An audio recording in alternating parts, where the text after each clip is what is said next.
Welcome to the 46th episode of the Tertius Times podcast. Today is Monday, October 25th, 2021.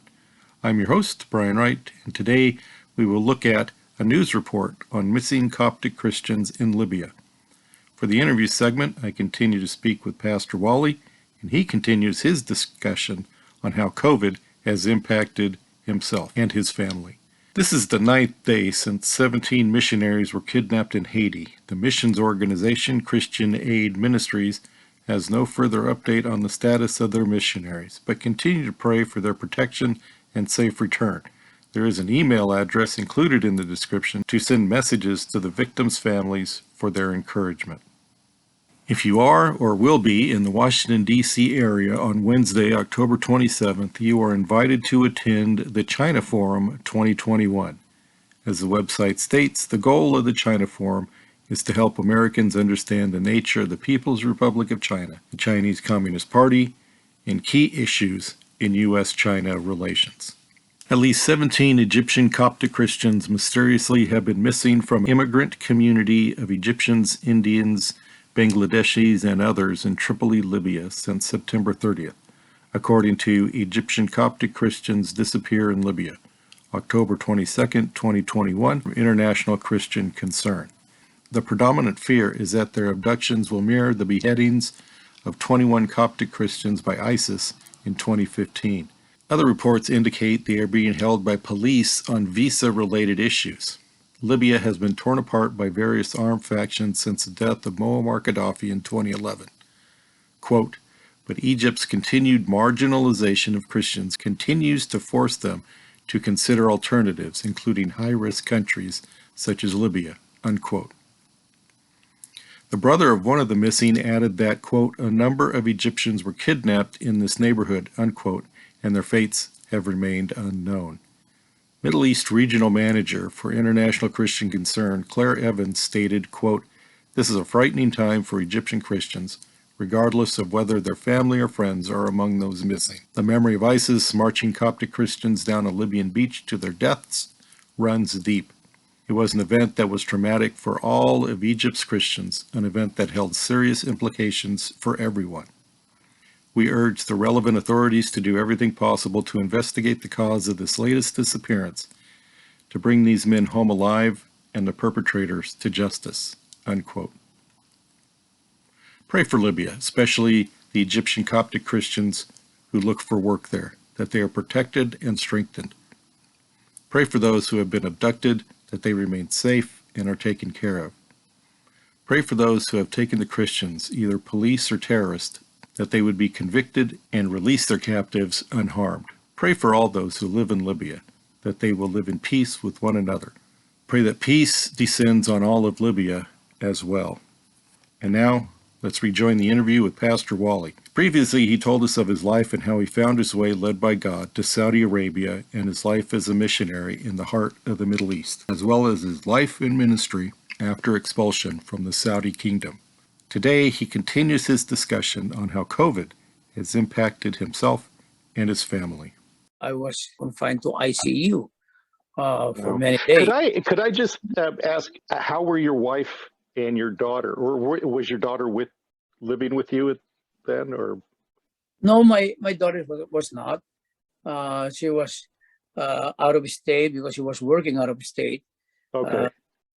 It was my wife living with me, the two of us. Her and I did not know it, that we both had the COVID. Oh, she did? Okay. My wife was not admitted. They told her to quarantine. Remember, the quarantine was very strongly imposed and suggested. So they told her to quarantine at home for at least like 14 days. But I was immediately taken to ICU. And in the ICU, I recall, I was really given much attention by the medical authorities, and I did not realize that I was deteriorating really quick. Maybe I should mention this. I was even given the remdesivir, which really contributed to my quickly deteriorating health. But it's a miracle after miracle of God, They found my lungs got infected. They said I had double pneumonia. Wow. And I had 2 surgeries in my lungs. I was not getting any better, but prayer, eventually I began to improve. And so I was released, I think a month and a half into my confinement. I was sent home. Here's the thing. They never told my wife nor my daughter that I was a hospice case. I think they were expecting me to die at home. Wow. You saw me then, Brian, you would think, oh, this man is not going to make it. I got home. The next day, I started to lose my breath. My breathing was really very difficult. So again, I was rushed to emergency. Again, I was in ICU. The next day, I think, next few days, they did the second surgery on my lungs. And slowly but surely, I began to recover. And that's why I told you earlier, you'll have to excuse me when I cough. Right. If you notice, by the grace of God, I did not cough a single time since we started these recordings. That's true. Yes. It's the grace of God. But I am going through pulmonary rehabilitation 3 days, 4 days every week under the watchful eyes of a pulmonologist, specialist, of the lungs, 2 medical doctors and pulmonologist therapists, 2 of them. So daily they monitor my situation. I have seen improvement, Brian, and I'm getting better each day. I'm starting to regain my strength. Even the way I sound talk. Good. Yes, sir. I did not talk this way for many, many months. Wow. You could sense I was a sick man, but Right. my vocal cords began to get better, and my voice became clearer, and now I'm able to speak. So the effect of COVID is acknowledged throughout the world. Right. But for someone like me who's been through it, I would tell people, take faith, If there's any medication, you take faith daily. Take your faith to God daily. Right. Believe God for his miracle. Because I am a living and a walking miracle of God's grace. He rescued me from death in Arabia, physical death. He rescued me from death in the COVID ICU, So I came close to death when I was in the ICU several times, and the Lord has rescued me. And so I want to close with these thoughts. During these days of uncertainty, I know people from both sides of the fence, the vaccinated and the unvaccinated.